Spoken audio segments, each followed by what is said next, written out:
Lanterns is coming.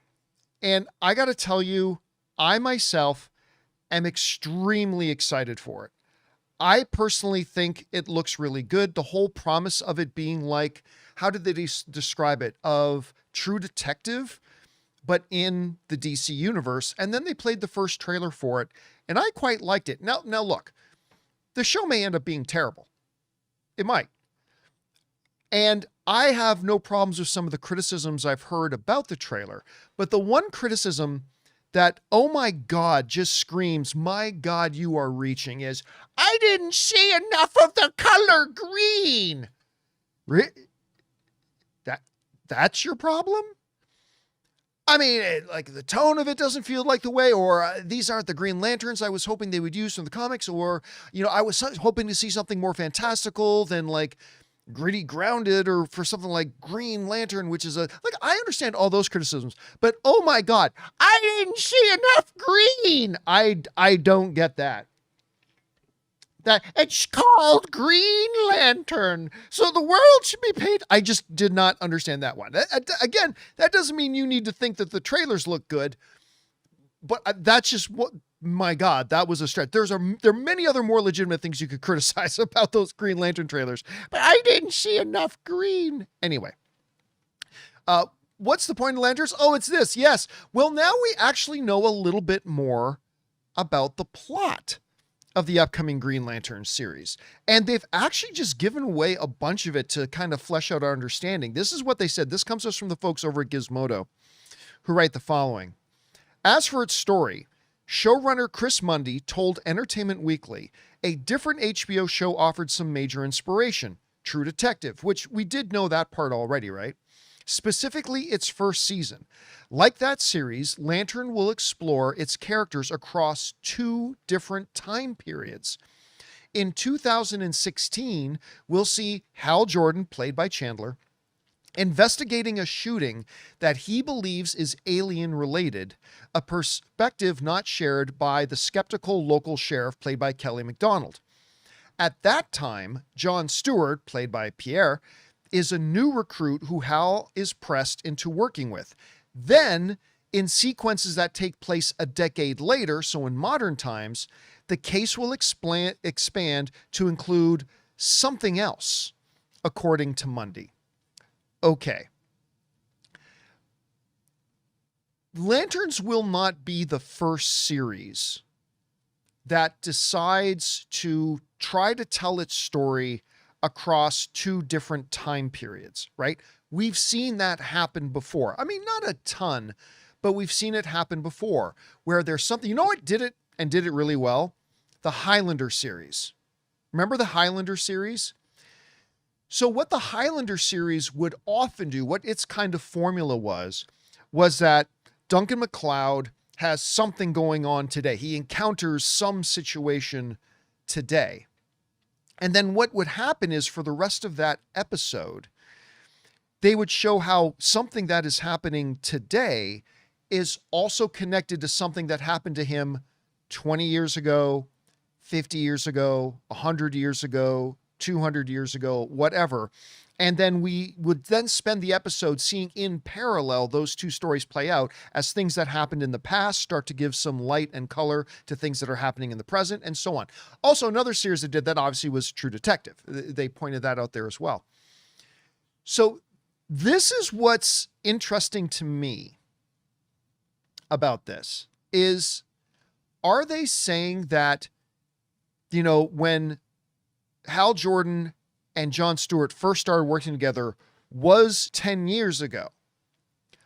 Are they still working together today? Or is Kyle Chandler's character dead today?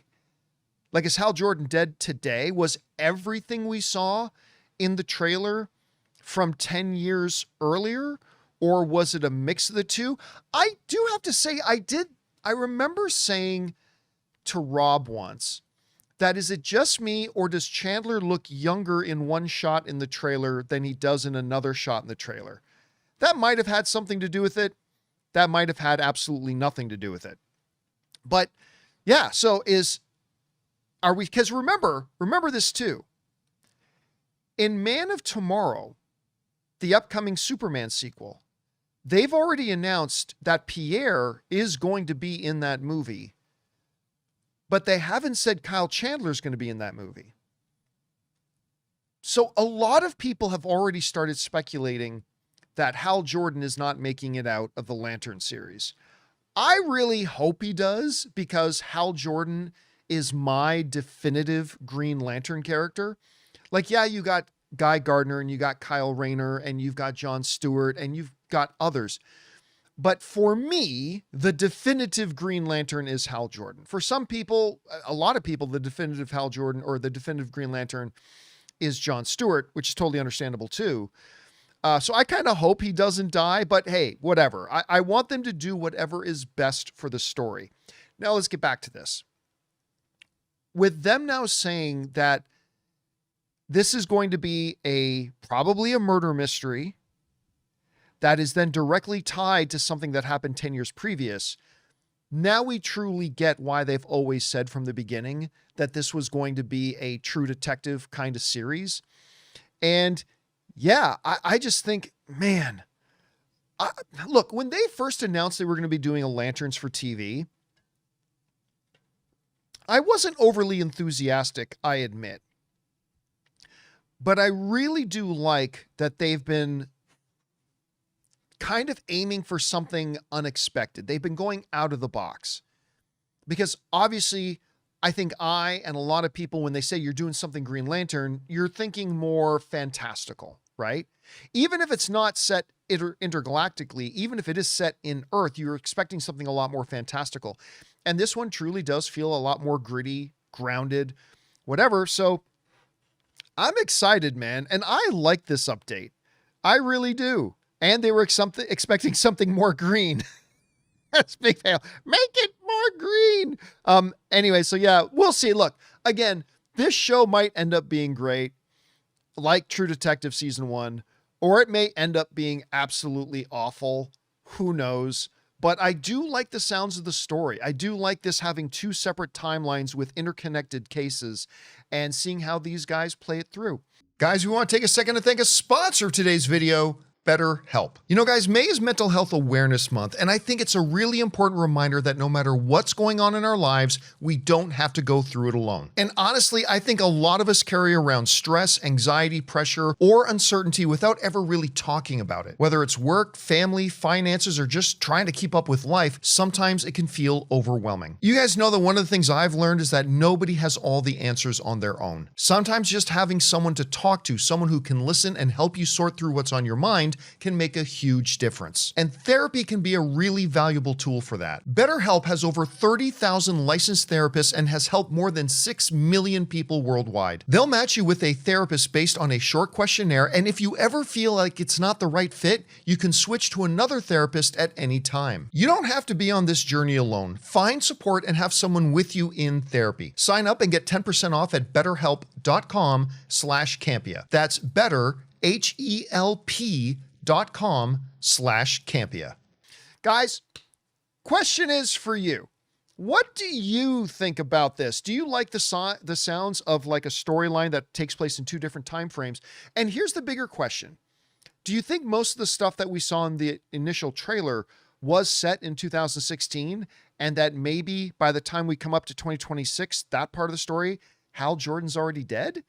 Like maybe the new case is Hal Jordan's been murdered and, you know, John Stewart's trying to figure out how it ties into the 2016 case. Whatever you guys think they're going to do with it, jump down into the comment section below and let us know your thoughts. Hey guys, thanks so much for watching this video. Make sure you like the video, leave a comment, and subscribe to our channel. And don't forget, we have a daily podcast called the John Campea Show podcast, available on Apple Podcasts, Spotify, or your favorite podcasting app of choice. Go and subscribe to it today so it'll be there when you need it.